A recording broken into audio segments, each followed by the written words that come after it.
आज हम फिर से रियल नंबर्स, इससे पहले हम 5 क्वेश्चन देख चुके हैं, फिर से छठा क्वेश्चन है। इस प्रश्न में है, दिखाइए कि कोई भी धनात्मक विषम पूर्णांक 6q प्लस 1 6q प्लस 1 या 6q प्लस 3 या 6q प्लस 5 के रूप का होता है। दिखाना है, प्रूव करना है। चलिए तो चलते हैं।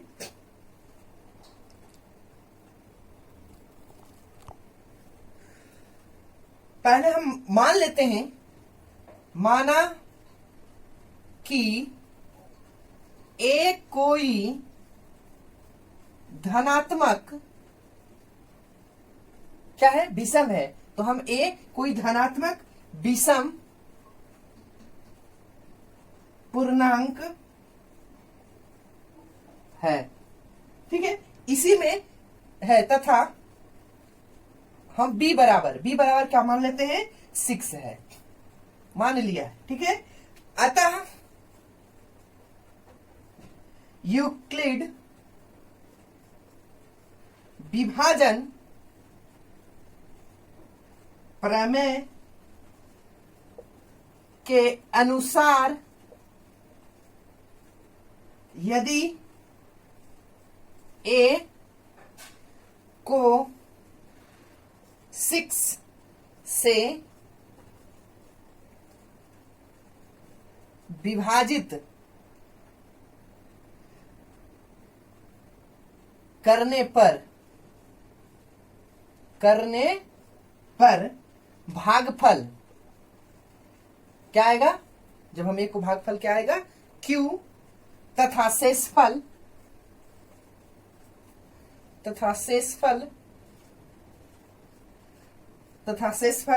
क्या आएगा, r, जो होता है a बराबर bq प्लस r, उसके अनुसार हम r, जो रिमाइंडर शेषफल r हो तो हम क्या मान सकते हैं।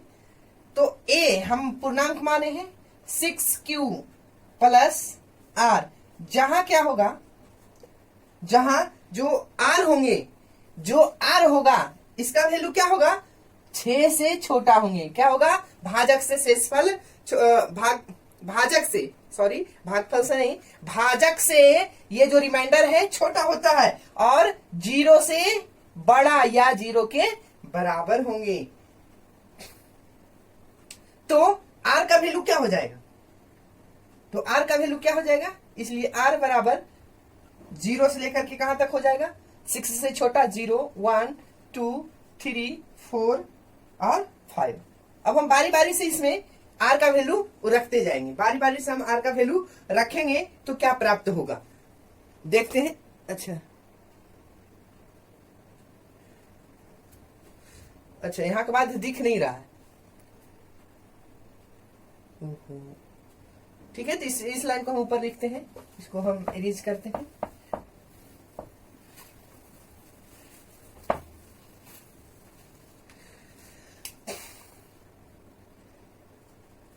a बराबर 6q प्लस r, जहां क्या होगा, r क्या होगा बताइए, ये भाजक से छोटा होंगे और शेष 0 से क्या होगा, बड़ा होगा या बराबर होंगे, इसलिए क्या हो जाएगा, r का वैल्यू 0, 1, 2, 3, 4 और क्या हो जाएंगे 5, मतलब 6 से छोटा r। ये जो r होंगे, ये क्या है, r शेषफल है, अच्छा क्या है, भाजक है। भाजक जो होते हैं शेषफल से बड़ा होते हैं, तो वही लिखा गया, भाजक जो है शेषफल से बड़ा है या शेषफल जो है भाजक से छोटा है। तो a बराबर क्या हो जाएगा, यदि हम a बराबर 0 लेते हैं, r बराबर 0 लेते हैं तो a बराबर क्या हो जाएगा, तो a बराबर 6q प्लस 0, अर्थात क्या हो गया, बराबर 6q। उसी प्रकार से अगर r बराबर 1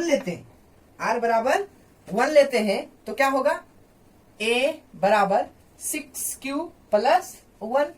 उसी प्रकार से अगर हम r बराबर 2 लेते हैं तो a बराबर 6q प्लस 2 हो जाएंगे।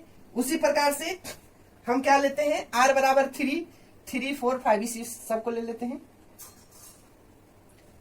6q प्लस 3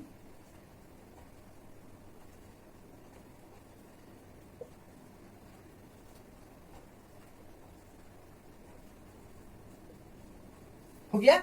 ये r का वैल्यू रखे हैं तो हमारे ये जो पूर्णांक हम माने थे कोई धनात्मक विषम पूर्णांक के, वो आया। अब उसमें हमको दिखाना है, इतना हो जाने के बाद इधर ही देख लिया जाए। यहां तक करने के बाद एक लाइन और हम नीचे लिख सकते हैं। a बराबर जो आया, क्या क्या आया, a बराबर 6q plus 1, 6q plus 2, 6q plus 3, 6q plus 4, 6q plus 5। लेकिन अब इसमें हमको विषम चुनना है, तो विषम इसमें देखिए ये क्या है, सम हो जाएंगे। अब कैसे होगा सम, इसकी चर्चा हम कर लेते हैं। जिसमें 2 से डिवाइड हो जाए, इसमें 2 से डिवाइड हो सकता है कि नहीं हो सकता है, तो यहां लिख सकते हैं लेकिन 6q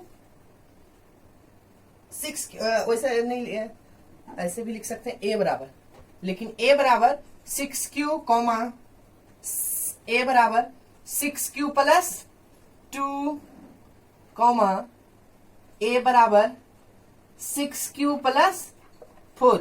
ये सब क्या है, ये सब जो है से ए सम मान प्राप्त होते हैं। ये सब क्या है, सम पूर्णांक को सम पूर्णांक दर्शाते हैं, इससे सम पूर्णांक या प्राप्त होता है।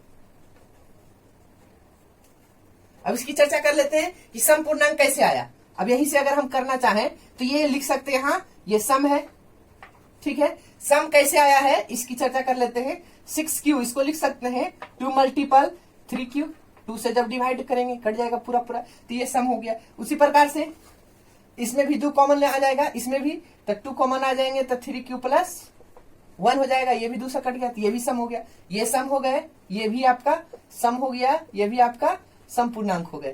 तो अब आपका बचा क्या, अब आपका बचा क्या। इसी प्रकार जब हम a विषम धन पूर्णांक हो तो इसके लिए क्या होना चाहिए कि q प्लस 1, ये हो गया आपका विषम, ये भी हो गया आपका विषम, ये भी हो गया आपका विषम, हो गया। तो आपका तो यही आपको सिद्ध करना था कि दिखाए कि कोई भी धनात्मक विषम पूर्णांक 6q plus 1, 6q plus 3, 6q plus 5 के रूप का होता है। तो इस प्रकार हम लिख सकते हैं। अतः अंतिम लाइन लिख दीजिए, इस प्रकार a विषम धन पूर्णांक हो तो a के लिए 6q प्लस 1 या 6q प्लस 3 या 6q प्लस 5 विषम पूर्णांक का होगा, विषम पूर्णांक होगा।